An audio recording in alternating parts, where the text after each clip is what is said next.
Nero didn't seem like the kind of emperor that the Roman Empire needed. The son of Agrippina, an ambitious and manipulative woman, and the grandson of Emperor Augustus, Nero was elevated to power through a political game full of betrayals and intrigues. When Emperor Claudius died under mysterious circumstances, Nero, just a 16-year-old youth at the time, found himself in the position of heir to the world's most powerful empire.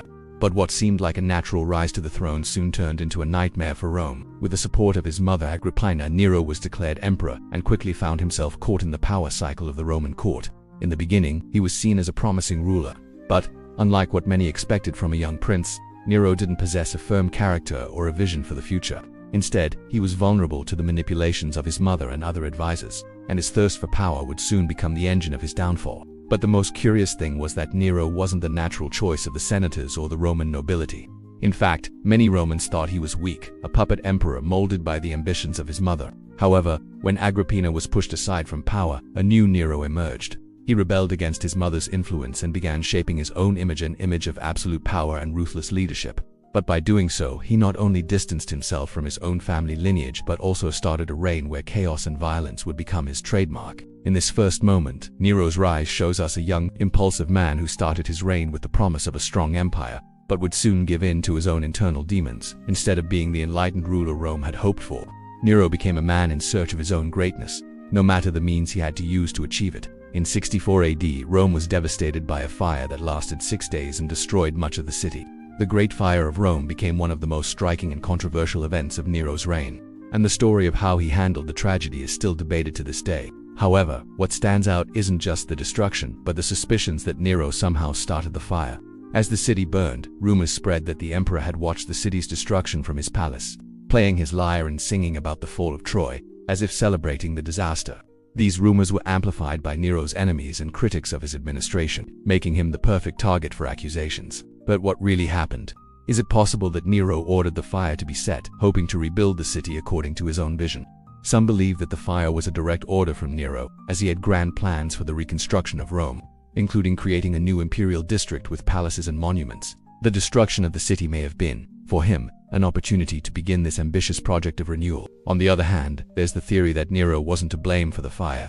Some historians believe that the city was so poorly built and overcrowded that a fire was an inevitable tragedy, and that while Nero may have taken advantage of the situation to carry out his reforms, he wasn't responsible for starting the blaze. Regardless of who really caused the fire, the fact remains that the disaster made Nero even more unpopular among the Romans. He used the tragedy to build an image of a ruler dedicated to reconstruction, but many saw this as a maneuver to hide the incompetence and cruelty of his reign. What remained of Rome after the fire was a city even more divided, with an emperor increasingly disconnected from reality and the needs of the people. The persecution of Christians during Nero's reign is one of the darkest and most cruel episodes of his rule.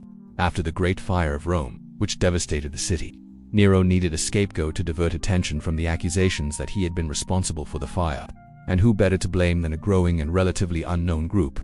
The Christians, who were already viewed with suspicion by Roman society, became the perfect targets for Nero. The accusation that Nero launched against the Christians was absurd and brutal. He blamed them for the fire and portrayed them as enemies of the empire, spreading rumors that they were responsible for destabilizing public order.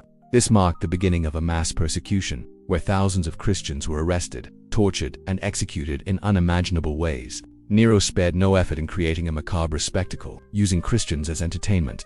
According to historical accounts, many were burned alive to light Nero's gardens at night, while others were thrown into arenas to be devoured by wild animals. Additionally, some Christians were crucified as a form of public torture designed to humiliate and terrify others. These atrocities not only escalated violence and fear within the empire, but also helped solidify Nero's image as a ruthless ruler completely disconnected from humanity. The persecution of Christians became a symbol of his cruelty, and the idea of an emperor capable of such brutality became etched into the collective memory of Rome and the entire empire. Perhaps the most ironic aspect is that, despite his attempt to eradicate Christians, Nero was unable to defeat the movement. On the contrary, the persecution, instead of weakening the Christians, only strengthened their faith even more. In the end, Nero not only failed to silence the Christians, but also left behind a legacy of horror that lasted for centuries. Nero wasn't just an emperor who wanted to rule Rome, he wanted to be remembered as a god. His obsession with power and personal glory knew no bounds. From the very start of his reign, it was clear that Nero was not interested in being just another ruler. He wanted to shape the empire according to his own vision, without regard for the consequences of his actions. One of the first and most revealing demonstrations of this obsession was his relationship with the Roman Senate. To Nero, the Senate was nothing but an obstacle to his desire for absolute control. He constantly challenged the authority of the senators, publicly humiliating them and making decisions without their participation. This generated a great deal of resentment among the more powerful Romans, but Nero seemed unconcerned. He preferred surrounding himself with flatterers and people who didn't question him. But Nero's absolute control over Rome wasn't limited to political matters. He wanted to be the center of attention in all aspects of Roman life. This was reflected in his incessant pursuit of fame and recognition, especially in the artistic field. Nero, who saw himself as a great artist, organized public performances where he sang and played the lyre for an audience of his subjects who were forced to watch. He even participated in competitions where, of course, he always won, as no one dared challenge his authority. Furthermore, his ambition also extended to the reconstruction of Rome after the fire of 64 AD. Nero planned to transform the city into a glorious and eternal center that reflected his own power. He envisioned the construction of a grand palace, the Domus Aurea, which would become a symbol of his grandeur and the transformation he had imposed on the city. However, this desire to make Rome magnificent came at a cost. To build his palace, Nero confiscated property, destroyed entire neighborhoods, and left thousands of Romans homeless.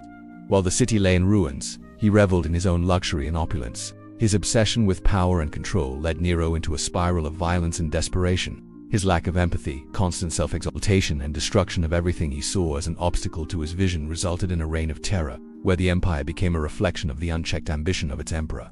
Nero's lack of limits transformed Rome from a center of culture and power into a hell of despotism and corruption. Nero's true face as an emperor could not be farther from that of a responsible and serious ruler. He surrendered himself to a life of excess, pleasures, and madness, and these behaviors quickly reflected in the extravagant parties and the absolute control he exercised over every aspect of Roman society. Nero's obsession with status, spectacle, and control led him to make increasingly insane and destructive decisions. One of the first demonstrations of his madness was his need to impress. Nero didn't just organize lavish parties. He turned every event into a grand theatrical spectacle. He hired musicians, actors, and gladiators for his parties, and the crowd of Romans, often forced to attend, witnessed his eccentricities. But it wasn't just the parties and banquets that defined Nero's madness. He also gave in to a lifestyle of total indulgence and authoritarianism, where anyone who dared challenge or upset him could become the target of his cruelty. Nero was not afraid to resort to violence to maintain his dominance. He didn't hesitate to execute or torture those he saw as a threat to his authority, including members of his own family. The most notorious of his actions was the murder of his own mother, Agrippina, who had been one of the great influences on his power. Initially, Nero had shown obedience and gratitude toward her, but soon tensions between mother and son escalated, and he decided to have her killed in a brutal way. It is said that Nero planned the murder of his mother with the intention of escaping her manipulation, and he killed her in a shocking act of betrayal. But the empire wasn't immune to Nero's eccentricities. During his reign, he made the entire Roman society be shaped by his need for spectacle and absolute control. The empire became a stage where Nero was the star, and everyone around him was there to ensure he remained the center of attention no matter the cost. As his reign progressed, Nero's cruelty and madness became more evident. His impulsive behavior and lack of self-control led to a series of poor decisions that contributed to the decay and disintegration of the empire. Although he tried to mask his brutality with parties and shows, the Romans began to realize that his lack of empathy and constant pursuit of power and entertainment, at the expense of others, made him an increasingly out of control and unpopular figure. Nero's reign, marked by excess, cruelty, and a lifestyle of luxury and waste, was coming to an end. Despite his obsession with power, his ability to control the narrative, and his relentless pursuit of perfection in his image, the Roman Empire was in ruins. The wars, internal conflicts, and growing dissatisfaction among the population would eventually lead to his inevitable downfall. Revolt against Nero began to grow within the empire itself. Senators, tired of his authoritarian actions and increasing unpopularity, began to conspire against him. In 68 AD, one of his own generals, Galba, revolted and marched on Rome with his army, declaring himself emperor. This was the spark that would ignite Nero's downfall.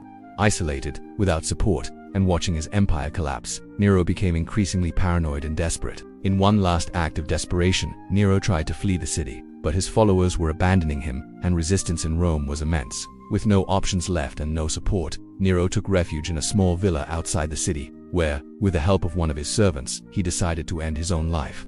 His death was marked by an act of despair and failure. The great emperor, who once believed nothing could destroy him, ended his reign in a humiliating and tragic manner. With Nero's death, the Roman Empire entered a period of instability and civil war. Known as the Year of the Four Emperors, Nero's fall not only symbolized the end of a chaotic reign but also the collapse of a dynasty. The empire was on the brink of collapse, but Nero's impact didn't end with his death. His name would be forever linked to one of the most violent and controversial periods in Roman history. Despite his efforts to be remembered as an invincible ruler, Nero became a symbol of decadence and failure. His fall wasn't just the end of his life, but the beginning of a new chapter for the Roman Empire, where imperial power would become even more contested and unpredictable. Nero, the emperor who thought he would never fall, became a warning for all future rulers about the dangers of tyranny, cruelty, and the unchecked pursuit of power. If you were shocked by the dark secrets of Nero and the story behind his downfall, don't miss our upcoming videos. Subscribe to our channel for more fascinating content about historical figures, mysteries, and moments that changed the course of history. Hit the bell icon to get all the notifications and never miss an update. See you in the next video.